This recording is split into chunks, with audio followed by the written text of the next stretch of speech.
이 솔직할 수 있는 용기라는 제목으로 같이 은혜 나누기 원합니다. 어떤 분의 실화입니다. 옛날 우리 교회에서 예배를 드리고 있을 때 일어난 일입니다. 예배 중에 찬송가 453장 주는 나를 기르시는 목자요. 이 찬송가를 다 같이 큰 목소리로 부르고 있었습니다. 그런데 목사님이 2절 가사가 원래 예쁜 새들 노래하는 아침과인데 3절 못된 짐승 나를 해치 못하고와 순간 헷갈리셨습니다. 그래서 큰 목소리로 이렇게 찬양을 부르셨죠. 못된 새들 노래하는 아침과. 다 같이 웃음이 터졌대요. 근데 목사님 끝까지 모르고 부르셨다라는 거죠. 이게 참 와닿더라고요. 왜냐하면 저도 그럴 때가 있으니까. 우리 모두 다 실수를 하죠. 실수 안 하는 사람이 없습니다. 그런데 그 실수 자체보다 더 큰 문제가 있습니다. 그건 실수를 인정하지 않는 실수를 저지르는 것이죠. 사회생활을 하다 보면, 세상을 살다 보면 내가 실수했다라는 것을 인정하기가 어려울 때가 있긴 하죠.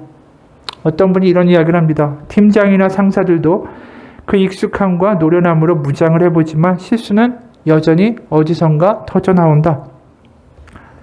대부분 이 사람들은 실수 그 자체에 대한 두려움을 가졌다기보다는 그 실수를 함으로써 다른 사람들에게 받는 시선을 더 두려워한다.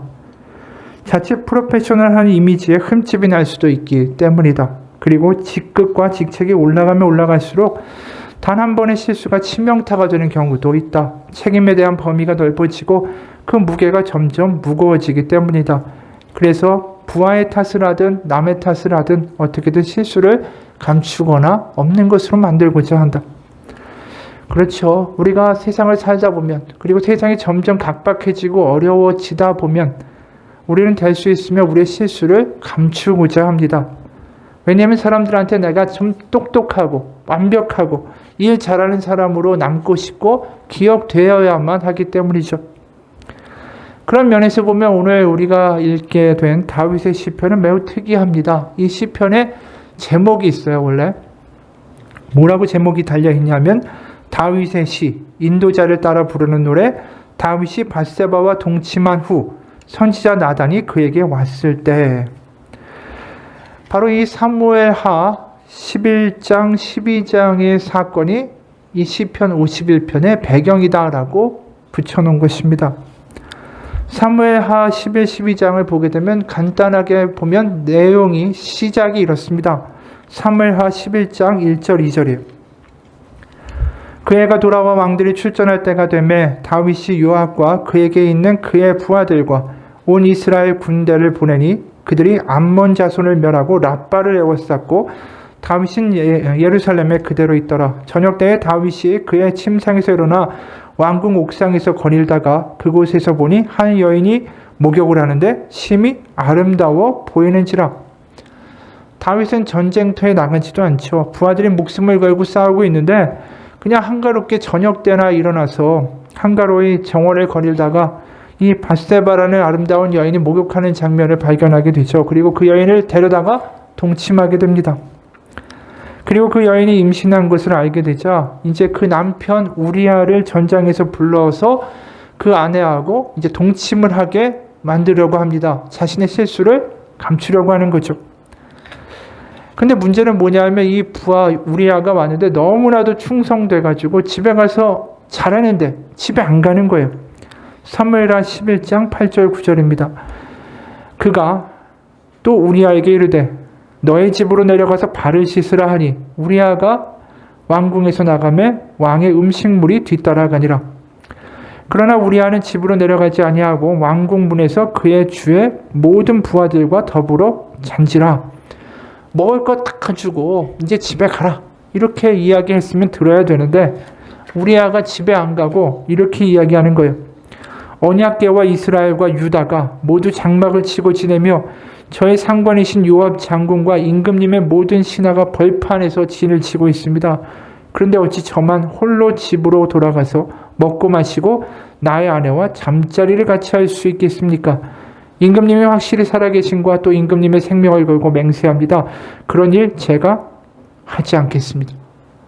너무나도 충성된 발언을 하는 거죠. 다윗이 당황합니다. 이 자기라면 신난다 하고 갈 텐데 우리아는 전혀 흔들리지가 않아요. 그러니까 다시 한번 시도를 해요. 이번에 술까지 완전히 먹여가지고 이제 집으로 보내려고 합니다. 그런데 또 안 가요. 부하들과 함께 노숙을 합니다. 그러니까 다윗이 방법이 없죠.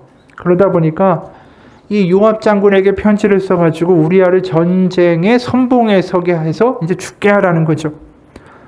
그리고 더 잔인한 건 그 편지를 이 우리아의 손에 직접 들려서 보냅니다.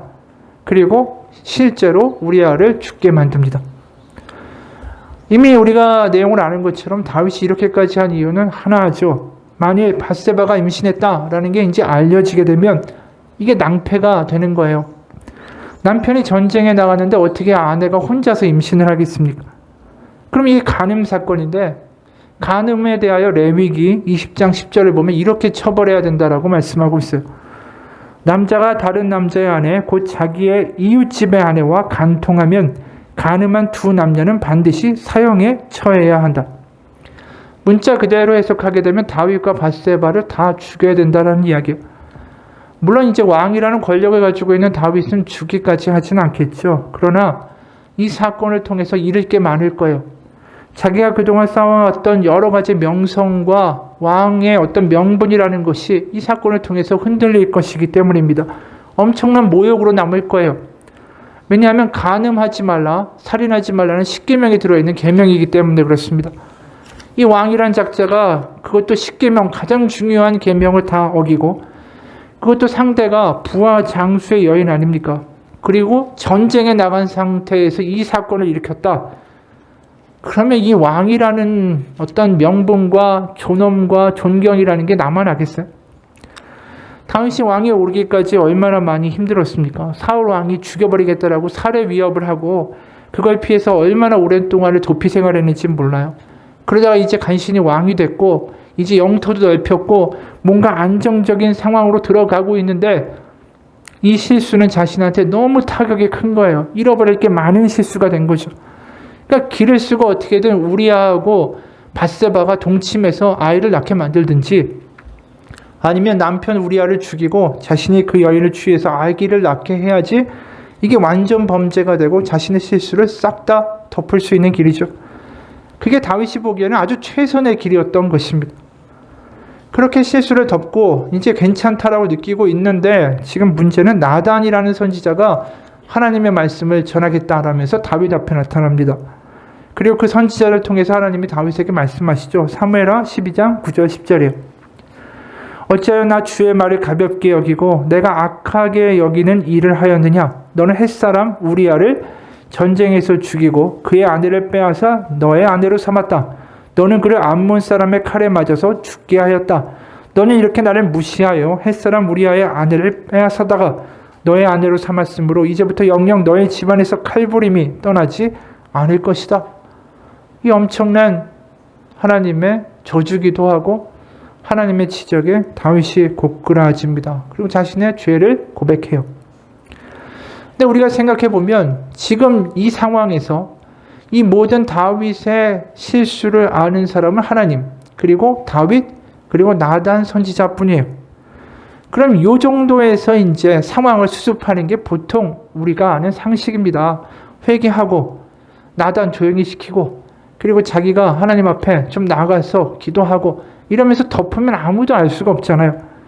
근데 문제는 우리가 좀 특이하게 볼 점은 다윗이 하는 행동이 우리의 예측을 벗어나고 있다는 것입니다. 그가 자신의 죄와 회개와 이 모든 사건의 내용을 사실 시편으로 만들어서 공개적으로 모든 사람들한테 알리는 일을 하고 있다는 거죠. 이게 지금 시편 51편이에요. 이게 굉장한 충격이죠. 창피한 실수는 될 수 있으면 감추고 허물은 알리지 않고 피해는 최소화하는 것이 상식인데 이렇게 떠벌리고 노래를 시편으로 만들어까지 그래서 후대에 우리까지 다 알 수 있도록 만들어버렸다. 이게 굉장히 비상식적이죠. 우리가 생각할 때는. 왜 그랬을까? 어떻게 그럴 수 있었을까? 그런 의문이 생기게 됩니다. 사실 우리 이렇게밖에 말할 수가 없어요. 그는 자신의 실수와 허물을 드러낼 용기, 솔직해질 수 있는 용기가 있던 사람이었나 보다. 이렇게 결정낼 수밖에 없다는 거죠. 사실 이 점 때문에 다윗이 하나님의 마음에 합한 사람이다라는 이야기를 듣는 거예요. 자신이 완벽하고 괜찮다라고 계속해서 가리고 위장하는 게 아니라 그냥 드러낼 수 있는 용기가 있었기 때문에 하나님이 이 사람을 마음에 합한다라고 말씀하신 거죠. 그리고 실제로 이 다윗의 자손 가운데 예수님이 태어나신 것도 이 다윗이라는 사람이 뛰어난 위인이고 믿음이 좋고 완벽하고 실수를 하나도 안 하고 율법도 다 지켰기 때문이 아니라 오히려 우리가 볼 때는 우리와 똑같은 인간이죠. 그런데 다만 그 사람이 허물과 실수투성이에도 불구하고 그것을 드러내고 솔직해질 수 있는 용기가 있었기 때문에 바로 그러한 성경에서 추앙받는 인물이 되었다라는 것입니다. 사실 우리가 좀 더 생각해 보면 이 왕 정도 자리, 특히 고대 사회에서 왕이라면 어떤 존재입니까? 대부분 이집트나 바벨론이나 아수르나 이 제국들의 왕들은 다 신의 아들이에요. 그러니까 완벽하고 고결하고 일반 백성들과는 아예 피가 다른 그 신의 혈통의 존재라는 것이죠. 그게 어떻게 보면 통치의 명분이었다라는 것입니다. 그런데 지금 다윗이 하는 건 나는 이렇게 엉망인 사람이다라고 노래까지 지어서 다 알려주는 짓을 하고 있는 거예요. 그런 왕에게 누가 신뢰를 보내고 충성을 하겠습니까? 오늘 다윗이 이렇게까지 이야기해요. 사실 그 배경에서 보면 이 시편 51편의 하나하나의 그 구절들이 굉장히 충격적이에요. 이렇게까지 이야기할 필요가 있을까? 5절에 보면 내가 죄악 중에서 출생하였으며 어머니가 죄 중에서 나를 잉태하였나이다. 아주 나는 죄덩어리고 고결한 피를 받은 게 아니라 죄악 중에서 출생한 존재다라고까지 이야기해요. 그래서 시편 51편 전체에 보면 이 죄악 이런 단어가 14번이나 반복되어 출현합니다. 그러니까 보통 솔직한 게 아니에요. 아주 철두철미하게 자신의 모든 것들을 시인하고 있다라는 것이죠. 그러니까 다른 말로 현대적인 심리학 용어로 이야기하면 완전한 자기 수용을 할 줄 아는 사람이었다라고 말할 수 있죠. 이 자기 수용이라는 것이 사실은 현대 심리학적 용어에서는 굉장히 중요하게 많이 대두되는 이야기입니다. 실제로 아들러라는 유명한 심리학자가 이런 이야기를 했어요. 우리는 불완전함을 인정할 용기를 가져야 한다. 우리가 힘든 이유는 완전함을 추구하기 때문이다. 그러나 완전한 인간은 존재하지 않는다. 그러기에 본인의 부족한 부분을 없애는 것이 아니라 부족한 자신을 그대로 받아들여야 한다. 다시 말해서 완전해지려고 노력하는 것이 아니라 불완전한 자신을 그대로 받아들이는 것이다. 그렇게 결점투성이 그대로 받아들여야만 자신을 사랑할 수 있다. 있는 그대로의 자신을 받아들이는 것을 심리학 용어로는 자기 수용이라고 한다. 불완전함을 인정할 줄 아는 용기야말로 자기 수용을 위해 가장 필요한 조건이다. 그 용기를 가진 이가 진정 강인한 인간이며 행복을 손에 넣을 자격이 있다. 좋은 말처럼 들려요. 근사합니다. 근데 우리가 아는 것처럼 이게 실제로 이렇게 됩니까? 내가 그렇게 못났다라고 솔직하게 인정할 수 있느냐라는 것이죠. 어려워요. 내가 나 스스로 못났다고 인정하는 순간에 내가 얼마나 힘들어질지를 알기 때문에 스스로 내가 가치 있는 사람이다, 괜찮다라고 지금 생각하며 살기에도 힘든 세상에서 어떻게 내가 못났고 나 엉망이고 나 별 쓸모가 없는 사람이라고 그렇게 공공연하게 인정하고 말할 수 있겠어요? 내가 지금까지 얼마나 애쓰면서 살았는데 내가 쌓은 공든탑이 있는데 내가 이렇게 말하고 나의 허물과 나의 연약함을 다 이야기하면 내 스스로가 무너져 버릴 것 같고 주저앉을 것 같고 모든 게 통제력을 잃을 것 같고 그러니까 우리 다 묻어두고 괜찮다라면서 달려가는 데 익숙한 사람들 아니냐라는 거죠. 그런데 자기 수용이라는 게 말은 근사한데 실제로 칼 융이라는 유명한 심리학자가 있죠. 이 사람이 이런 이야기를 합니다. 내가 굶주린 자를 먹이고 욕을 듣고도 용서하고 그리스도의 이름으로 원수를 사랑하는 것은 모두 더할 나위 없이 훌륭한 덕이다. 내 형제 중에 지극히 작은 자에게 하는 일이 곧 그리스도께 하는 일이기 때문이다. 그러나 만인 중에 지극히 작은 자, 거지 중에 상거지, 모든 범죄자 중에 가장 뻔뻔스러운 자, 그런 원수 자신이 곧 내 안에 있고 바로 내가 친절한 손길을 요하는 사람이 나라는 것. 그래서 사랑받아야 원수가 나 자신이다라는 걸 깨닫게 된다면 그때는 어쩔 것인가? 그러면 대개 그리스도인의 태도는 돌변한다. 사랑이나 오래 참음의 문제는 더 이상 온데간데 없다. 우리는 바로 자기 안의 형제, 곧 자기 자신에게 라가 바로 바보라고 말하고 자신을 정죄하고 자신에게 몹시 격노한다. 그러면서도 세상에 그것을 숨긴다. 천한 자 중에서 지극히 작은 자를 자기 안에서 만났다는 사실을 절대로 인정하지 않는다. 그러니까 자신의 그 못난 모습을 절대로 인정하지 않고 계속해서 채찍질하면서 살아간다라는 것이죠. 남에게는 관대할 수 있지만 자기 자신을 그대로 수용한다라는 게 이렇게 어렵다라는 거예요. 다윗처럼 한다는 게 결코 쉬운 일이 아니라는 거죠. 그럼 도대체 이 다윗의 이 솔직해질 수 있는 용기는 어디서 나왔을까? 그가 그냥 뛰어나서 그랬을까? 그렇지는 않겠죠. 그래도 우리와 똑같은 인간인데 이런 고백을 하면 사람들이 어떻게 나를 볼까? 이렇게 하면 내가 쌓아놓은 모든 것 한순간에 무너지지 않을까? 나의 명성도 허물어지지 않을까? 그런데 이런 고백을 할 수 있는 용기가 생긴 것은 바로 오늘 시편 51편의 1절에 나옵니다. 바로 1절부터 내가 이러기 때문에 고백한다라고 아예 대놓고 시작을 해요. 새 번역입니다. 하나님 주님의 한결같은 사랑으로 내게 자비를 베풀어 주십시오. 주님의 크신 긍휼을 베푸시어 내 반역죄를 없애 주십시오. 여기 보면 주님의 한결같은 사랑으로 내게 자비를 베풀어 달라고 할 때 한결같은 사랑, 그러니까 주님은 한결같은 사랑을 베푸시는 분이다라는 것을 인식하고 있다는 거죠. 믿고 있고 믿어지고 있다는 거예요. 한결같은 사랑은 히브리어로 헤세드라는 단어입니다. 이건 상대방의 어떤 행동에도 어떤 불순한 것과 어떻게 패역에도 불구하고 하나님의 한없이 끊임없는 무조건적인 사랑을 가리킬 때 쓰는 그 단어가 여기 쓰이고 있어요. 그리고 크신 긍휼을 베푸시어 내 반역죄를 없애달라고 이야기할 때 크신 긍휼, 이 단어는 히브리어로 라함이라는 단어예요. 이 라함이라는 단어는 원래 레헴이라는 단어에서 나왔는데 레헴은 여성의 자궁을 가리키는 것입니다. 바로 자기 태에서 난 자식을 그 긍휼히 여기는 그 어미의 마음이 지금 하나님의 마음이다라고 표현하고 있는 것입니다.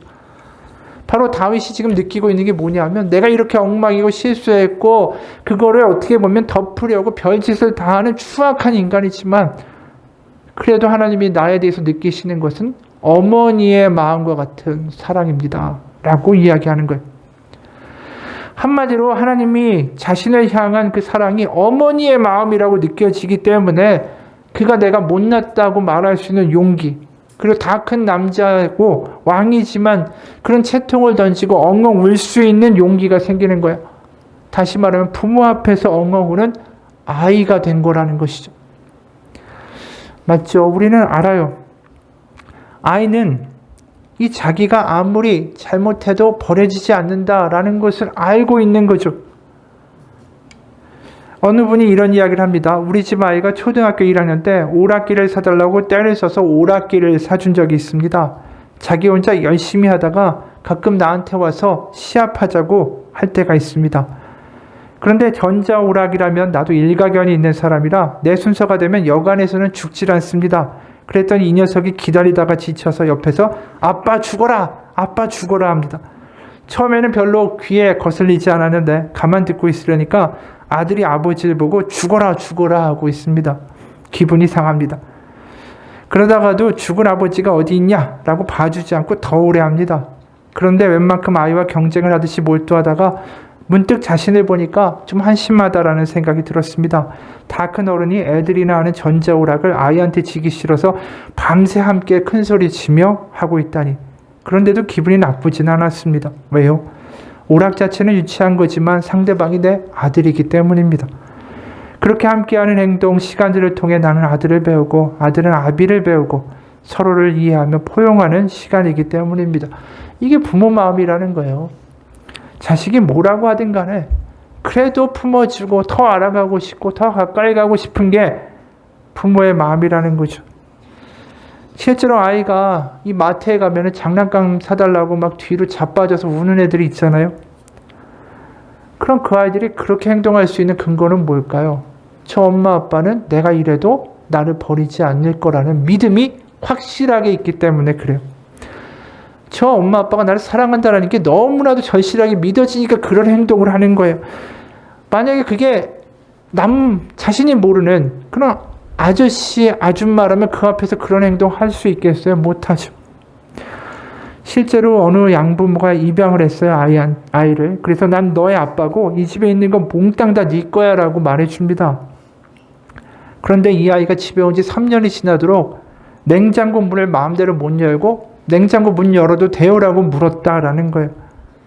왜 그랬을까요? 그 양부모가 자신을 사랑하는 자신의 엄마 아빠라는 게 믿어지지 않으니까 물어본 거예요. 그러다가 3년이 지난 어느 날 그 아이가 처음으로 묻지 않고 냉장고 문을 열었을 때 이 양부모가 아이를 안고서 너무 감사해서 엉엉 울었다라는 거죠. 오늘 다윗이 이런 솔직한 이야기를 할 수 있는 건 하나님이 자신의 아빠라는 사실이 너무나도 절감되니까 이럴 수 있는 거예요. 그렇게 끔찍한 짓을 하고 실수하고 엉망이지만 그럼에도 하나님은 여전히 나의 아빠라는 사실이 그의 마음에서 흔들리지 않기 때문에 솔직할 수 있다라는 것이죠. 그러면 하나님이 자신의 아빠라는 게 믿어진 다윗은 결국 한 가지가 중요하다라고 오늘 시편에서 말하고 있어요. 그게 16절, 17절이에요. 세 번역입니다. 주님은 재물을 반기지 아니시며 내가 번제를 드리더라도 기뻐하지 않으십니다. 하나님께서 원하시는 재물은 찢겨진 심령입니다. 상한 심령. 오 하나님, 주님은 찢겨지고 짓밟힌 마음을 멸시하지 않으십니다. 바로 지금 다윗이 이야기하는 게 뭡니까? 하나님, 바로 아빠에게 가지고 나갈 것은 소나 양이나 돈이나 그 어떤 재물이 아니라 바로 상한 심령이라는 거죠. 찢어진 마음, 바로 아빠에게 울며 나가는, 내가 잘못했다라고, 내가 실수했다라고, 내가 이렇게 못났다라고 울며 나가는 아이와 같은 마음, 그 상한 마음, 그 마음이 하나님이 아빠로서 바라는 유일한 것이다라는 것입니다. 그걸 거꾸로 이야기하면 하나님을 아빠로 인정하며 살아가는 믿음이 있기에 상한 심령을 하나님께로 가져가는 거예요. 우리가 도움이나 성공이나 취업이나 돈을 구하는 대상으로서의 하나님이 아니라 하나님을 내 아빠로 살아가는 그 아이와 같은 마음, 그 믿음이 필요한 거죠. 그게 바로 상한 심령이라는 거예요. 아빠한테 내가 잘못했다고, 내가 무능하다고, 내가 실수투성이라고, 내가 아프고 내가 부족하고 내가 망가졌다라고 그대로 그냥 아빠한테 이야기하고 드러낼 수 있고 울 수 있는 그 마음, 그게 하나님이 찾으시는 한 가지다라는 거예요. 이게 굉장히 놀라운 점이죠. 사실은 우리가 어느 종교를 봐도 한낱 인간의 상한 심령을 원하는 신이 어디 있어요? 뭐 인간의 그 울음, 상한 심령, 뭐 신에서 보면 쓰레기와 같은 건데 그거 받아서 무슨 신에게 도움이 되겠다고. 보통 모든 종교에서 기본적인 사상이 뭡니까? 귀한 재물을 드리면 드릴수록 신이 기뻐하고 더 큰 응답을 준다라는 게 일반 종교의 이야기예요. 우리가 심청전을 봐도 신봉사가 눈을 뜨는데 뭐가 필요했죠? 공양미 300석이 필요하다라는 거예요. 뭘 바쳐야 되는 거예요. 지금도 세상에서 수많은 사람들이 무당들한테 점을 치면서 다 돈 갖다 주고 바치지 않습니까? 구약에도 그 우상 종교를 섬기는 그 모습을 보면 뭔가 근사한 거를 바치게 되어 있어요. 최고급 소와 말, 자신들이 가진 것 중에 아주 귀한 가축들을 신에게 바치고 심지어 자신의 아들까지 바치는 거예요. 그 정도까지 바치면 뭔가 크게 응답하겠지. 이게 보통 고대 종교의 모습이라는 거죠. 실제로 남유다의 왕 므낫세는 열왕기하 21장 6절에서 보면 우상한테 자기의 아들도 아니에요. 아들들이에요. 불살라 바치는 일도 하고 점쟁이를 불러 점을 치기도 하고 마술사를 시켜 마법을 부리기도 하고 악령과 귀신에게 물어보기도 하였다라고 기록합니다. 그런데 지금 우리가 믿는 하나님은 우리에게 원하시는 게 뭐라고요? 한 가지.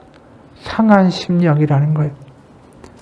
하나님과 우리는 바로 하나님이 아버지시고 우리는 그분의 자녀이기 때문이죠.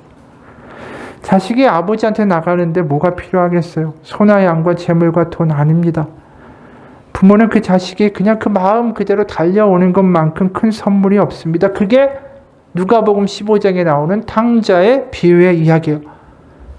탕자가 뭐 근사한 선물을 가지고 왔어요. 뭐 위대한 일을 했어요. 아니에요. 다 엉망인데 그저 아버지 앞에 달려갔을 때 그 아버지가 탕자를 기다리다가 맨발로 뛰어나온 것이 탕자의 비유의 이야기 아니게요. 그 상한 심령으로 아픈 마음으로 내가 이렇게 망가졌다라고 그냥 아버지 앞에 나가는 거, 그 마음에 하나님이 반응하신다라는 것입니다. 오히려 내가 괜찮고 근사하고 거룩하고 가식적이고 가면 쓰고 이게 아니라 하나님을 아빠라고 진정으로 대접하는 사람에 대하여 하나님이 응답하신다라는 거예요. 그래서 어떻게 응답하시는가? 그 상한 심령 가운데 응답하시는 모습이 오늘 10절, 12절이에요. 하나님이여 내 속에 정한 마음을 창조하시고 내 안에 정직한 영을 새롭게 하소서. 12절에 주의 구원의 즐거움을 내게 회복시켜 주시고 자원하는 심령을 주사 나를 붙드소서. 여기서 다윗이 이야기하는 회복과 창조와 새롭게 하시는 것의 주체는 모두 하나님이에요. 결국 상한 심령을 가지고 갔을 때 우리 가운데 정한 마음과 새로운 시작을 창조하시는 분은 아빠, 아버지시다라고 이야기하는 거죠. 여기 보면 정한 마음을 창조하신다라고 이야기할 때 이 창조라는 단어는 히브리어로 바라라는 히브리어예요. 이게 창세기 1장 1절에 쓰인 히브리어입니다. 태초에 하나님이 천지를 창조하시니라. 그 창조하시다의 단어가 똑같이 여기 쓰인 거예요. 근데 우리가 창조가 어떻게 일어났습니까? 창세기 1장 2절에 이렇게 창조가 일어나기에 전 모습을 기록해요. 땅이 혼돈하고 공허하며 흑암이 깊음 위에 있고 하나님의 영은 수면 위에 운행하시니라. 그럼 이게 무슨 이야기입니까? 결국 우리의 마음이 혼돈과 공허와 어두움 가운데 상해 있을 때 그 가운데 하나님의 영이 새로운 창조를 일으키신다라는 뜻이에요. 바로 고치시고 싸매시고 치유하시는 역사가 그 아빠 앞에 아이로 나간 그 마음 가운데 일어난다라는 것이죠. 그래서 오늘 시편을 통해서 이 다윗이 우리에게 말하고 싶은 건 이거예요. 우리를 초청하는 거예요. 왕인 나도 이렇게 엉망입니다. 하지만 난 솔직하게 나의 못난과 나의 실수와 나의 열등감 다 인정합니다. 당신도 나와 같이 주님 앞에 솔직하게 나갑시다 라고 우리를 초청하는 거죠. 세상 속에 지치고 가면 쓰고 두 손을 꽉 쥐고 살았다면 이제 주님 앞에 그대로 같이 나갑시다. 이게 시편 51편의 노래의 이유예요. 내가 이렇게 느끼는 절절한 아버지의 그 마음, 아버지의 사랑을 우리 같이 경험합시다. 같이 나가자고 우리에게 초청하는 것이죠. 마크 매터슨이라는 미국의 목사님이 이런 글을 썼어요. 크게 성장하는 교회에서 오랫동안 목회하던 친구가 있었다. 그런데 그 친구가 사역을 내려놓고 교회를 떠났다라고 하기에 그 이유에 대해서 물어봤다. 그가 이렇게 대답했다. 나 자신으로 살지 못했거든. 이건 비극 중에 비극이다. 이 땅 어딘가에서 나 자신으로 살 수 있는 곳이 있다면 그곳은 틀림없이 교회여야만 하기 때문이다. 교회는 우리의 가장 깊은 의심, 가장 추악한 죄, 가장 엉뚱한 모습까지도 다 드러낼 수 있는 곳이 되어야 한다. 착하거나 나쁘거나 잘났거나 못났거나 우리가 정말 누구인지 솔직하게 밝힐 수 있는 곳이어야만 한다. 그러나 불행하게도 교회는 우리의 삶이 전혀 괜찮지 않은데도 오히려 괜찮은 것처럼 행동하는 곳이 되었다. 우리가 교회를 그렇게 진정성이 없는 곳으로 만들었다. 그렇게 많은 사람들이 가면을 쓰고 또 다른 자아를 키우고 자기를 보호하기를 되풀이하면서 살아간다. 집이든 직장이든 교회든 또 다른 자아로 행동한다. 처음에는 또 다른 자아를 갖는 거 괜찮다. 그러나 더 이상 자신으로 살지 못하는 한 점점 가식의 짐이 커져간다. 늘 방어 자세를 해야 하고 긴장을 늦출 수가 없고 심지어 내적으로 죽어가면서도 아무 문제 없이 잘 사는 척한다. 언제나 다른 사람들에게 심지어 자신이 좋아하지도 않는 사람들에게까지 좋은 인상을 주기 위하여 애쓴다. 뿐만 아니라 자신의 의심이나 꿈이나 실망을 솔직하게 드러내기를 두려워한다. 왜냐하면 나무랄 데 없이 완벽해야 하는 자신의 또 다른 자아가 위험해지기 때문이다. 그래서 가식의 옷을 벗는 데는 엄청난 용기가 필요하다. 아담과 하와가 그랬던 것처럼 우리는 무화과나무 잎사귀로 알몸을 가리는 오래된 본능을 가지고 있다. 자신의 정서적인 상태를 있는 그대로 드러내는 사람이 드물고 영적인 상태를 있는 그대로 드러내는 사람은 훨씬 더 드물다. 그래서 교회에 오는 모든 사람들이 자기 자신을 숨긴다. 그러나 만일 우리가 교회를 자신을 감추는 옷을 벗을 수 있는 용기를 낼 수 있는 곳으로 만든다면 어떻게 될까? 바로 우리가 시편을 좋아하는 이유는 다윗은 너무나도 용감하게 시편에서 자신의 가식의 옷을 벗어 제끼기 때문이다. 시편의 시는 꾸밈이 없다. 의심과 분노와 욕망과 교만과 다듬어지지 않은 모든 감정들을 드러낸다. 가식이 없다. 그리고 바로 여기가 도달해야 할 우리의 목적지다. 자신을 있는 그대로 받아들여지고 거짓으로 꾸미지 않을 때 찾아오는 복된 안식을 경험하는 곳 말이다. 여러분, 우리가 이곳에 모인 이유는 하나뿐입니다. 가면을 벗고 다 같이 우리의 상한 심령을 솔직히 고백하는 그 아버지를 둔 공동체로 예배하기 위하여 모인 거예요. 다윗처럼 우리 고백할 수 있기 원합니다. 내가 죄악 중에서 출생했으며 어머니가 죄 중에서 나를 잉태하였나이다. 우리는 세상에서 서로 잘났다, 나 괜찮다라고 말하기 위해서 모인 사람들이 아니에요. 우리는 은혜가 필요한 사람들이라는 걸 고백하기 위해 모인 사람들입니다. 그 고백 위에 교회가 세워지는 것입니다. 근사하고 성인이고 위대한 사람들 위해 교회가 만들어지는 게 결코 아니라는 거예요. 다윗도 이렇게 허물 많은 사람이었죠. 그러면 다른 사람들도 다를까요? 베드로도 마찬가지예요. 베드로가 수제자라고 하죠. 우리가 마태복음 16장에 18, 19절에 보면 이러한 큰 약속을 예수님께 받았기 때문에 그렇게 불리웠어요. 또 내가 너에게 이르노니 너는 베드로라. 내가 이 반석 위에 내 교회를 세우리니 음부의 권세가 이기지 못하리라. 내가 천국 열쇠를 너에게 주리니 네가 땅에서 무엇이든 매면 하늘에서도 매일 것이요 네가 땅에서 무엇이든지 풀면 하늘에서도 풀리리라. 엄청난 약속 아니에요? 그래서 시몬, 바요나 시몬, 요나의 아들 시몬이라는 이름 대신에 내가 너를 베드로라고 부르겠다. 베드로는 반석이란 뜻이에요. 바로 내가 너 위에 이 교회를 음부의 권세를 이기는 힘을 또 천국의 열쇠를 바로 너 위에다가 내가 부어주겠다. 엄청난 약속이죠. 근데 우리가 알잖아요. 베드로가 엄청난 실패자라는 거.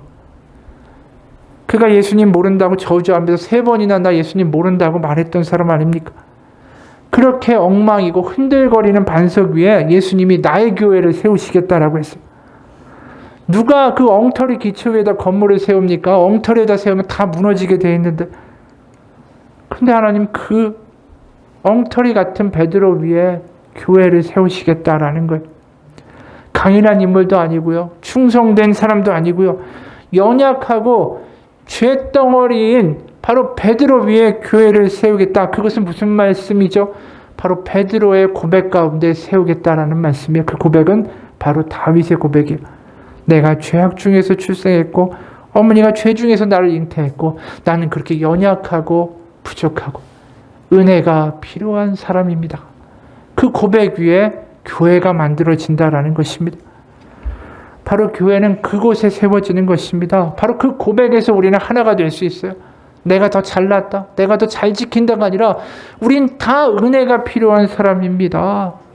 아빠에게 나아가 나의 모든 것들을 드러내고 아빠가 내 안에서 새로운 일을 행하시기를 갈급하는 우린 다 똑같은 형제요 자매입니다. 그래서 17절에 하나님께서 구하시는 제사는 상한 심령이라 하나님이여 상하고 통회하는 마음을 주께서 멸시하지 아니하시리이다.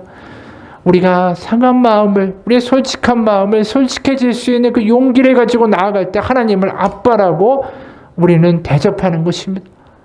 아빠라고. 그래서 우리의 모든 것들을 그대로 드러낼 수 있는 용기가 있고 그런 예배가 될 때 하나님 우리 가운데 뭘 주신다?